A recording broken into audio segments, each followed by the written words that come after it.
বুঝছেন?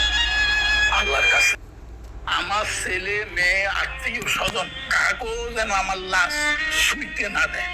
শেষ শেষ দুনিয়াতে আমার আত্মায় কষ্ট পাইবে যে কি করলাম আর কি পাইলাম। আমি মন থেকে দিল থেকে তাদেরকে অভিশাপ দিই, আমার মতো একদিন যেন তারা এই জায়গায় আসে। এদেরকে সোনার স্বামী করে মানে দুধ খাওয়াইছি, এত বেশি ভালোবাসছো না তোমারে, এরা জীবনে বহুত কষ্ট দিব। আজ সেই কথা, তাদের কথাটা আমি অক্ষরে অক্ষরে পাইছি। আমার ভাবিরা কইতো যখন বস্তা ভরি ভরি টাকা দিছিলাম তখন মানে সব ঠিক আছে, আচ্ছা বুঝলাম ছেলেরা হইতে পারে, এটা মানি নিলাম, কিন্তু মেয়েরা কেমনে হয়, মেয়েরা কেমনে বাপকে এত অস্বীকার করে। মানে আমার জীবনে এই প্রথম দেখলাম আপনাদের কাছে এবং আইনের কাছে আমি একটা ডায়েরি দিয়ে যাবো, এই ডায়েরিটা আপনারা থানায় পৌঁছাই দিবেন, আপনাদের দায়িত্ব। বুঝছেন? এই ডায়েরিতে আমার সব কিছু লেখা আছে, তারা আমার সাথে কি করছে।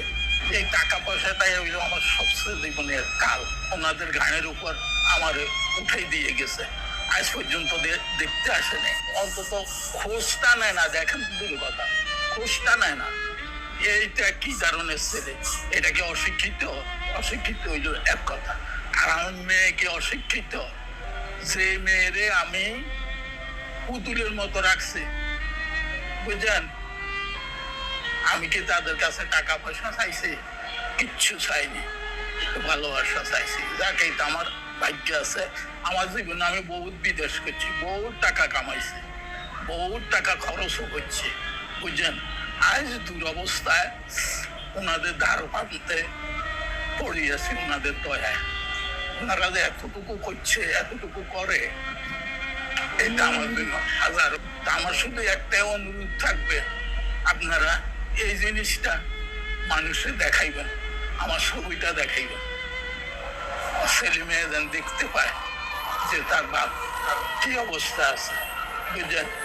বিদেশে ছিলাম আমি 95 হইতে, সৌদি আরবে ছিলাম 2016 সাল পর্যন্ত, বুঝলেন? তারপরে যখন বস্তা ভরি ভরি টাকা দিছিলাম তখন মানে সব ঠিক আছে, ছেলে ঠিক আছে, মেয়ে ঠিক আছে, সব ঠিক আছে। যখন মানে টাকার প্রশ্ন উঠছে, আমার একটা এফডিএস ছিল,